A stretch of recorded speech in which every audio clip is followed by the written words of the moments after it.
Hi, in this video we'll have a quick look at the history of the use of polymers, then we'll look at how addition polymers are formed and how to write equations to show polymerisation reactions. The first fully synthetic plastic, called bakelite, was first produced in 1907. However, it was not until the 1920s and 1930s that plastics or polymers started to be made on a larger scale and plastic objects began to appear in many people's homes. Now, a quick look around the room you're sitting in will probably reveal that plastics are in many, if not nearly all of the objects or gadgets around you, including the very clothes that you are wearing. Now imagine a Victorian household where the vast majority of objects would have been made from glass, ceramic, metal or wood, and nothing would have been made of plastic.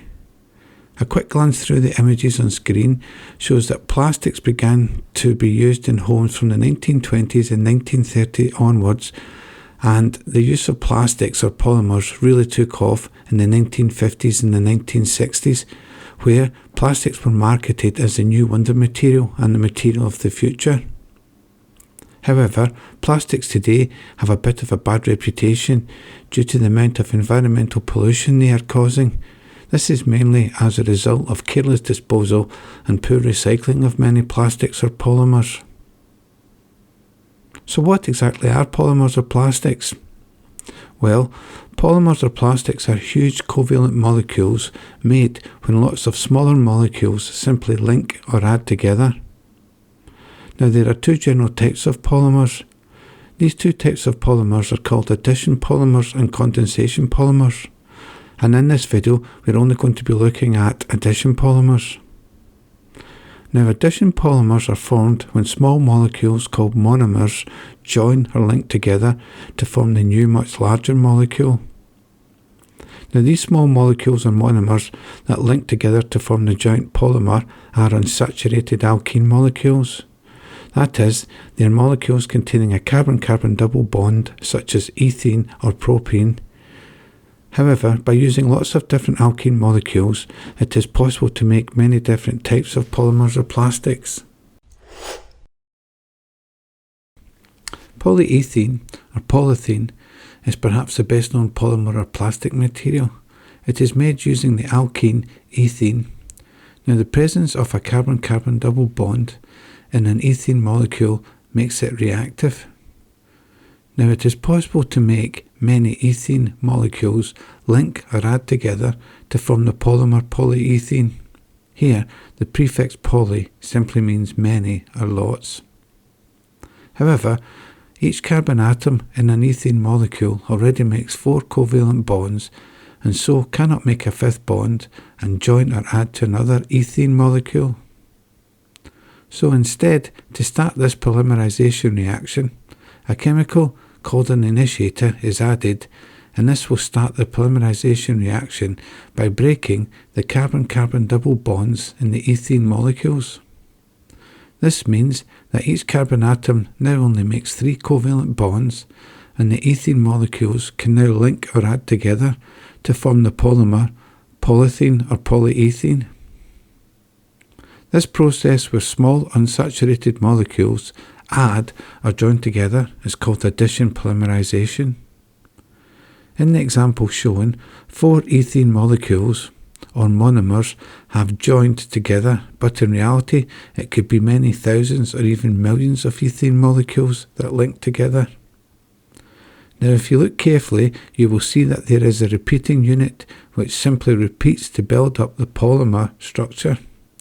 We can write an equation to show this polymerisation reaction as shown. Now, in this equation, N is the number of ethene molecules that link together, and the repeating unit is shown in square brackets. Now, in most textbooks, when the displayed formula for an alkene is drawn, the 4 groups attached to the carbon-carbon double bond are usually drawn at a slight angle. For example, in ethene, the 4 hydrogen atoms are usually drawn as shown. However, when it comes to writing equations for addition polymerisation reactions, it is usual to write the attached groups directly above and below the carbon-carbon double bond as shown for ethene. The reason for this is it makes it much easier to write the equation to represent the polymerisation reaction and to show the repeat unit. The repeat unit is simply the starting alkene monomer minus the carbon-carbon double bond, which is replaced by a carbon-carbon single bond. The repeat unit is surrounded by square brackets as shown, and to name this polymer, we simply add the prefix poly, which simply means many, in front of the name of the monomer. Right, the name of the monomer is enclosed in brackets, so we have polyethene, which is usually just shortened to polythene. Now, propene is the next alkene after ethene. Its displayed formula is also shown on screen, but we can rewrite this with the 4 groups attached to the carbon-carbon double bond vertically above and below as shown. And an equation for this addition polymerisation reaction is also shown. This time the polymer would be called polypropene, although you may often see it referred to as polypropylene. We can say in general, for the addition polymerisation of an alkene, which has the 4 groups A, B, D and E attached to the alkene molecule, to give a general equation as shown. Hi, thanks for watching. If you found this video helpful, then please consider liking and subscribing. If you would like more information on addition polymerisation, then why not visit the website that accompanies these videos? The links are in the description below.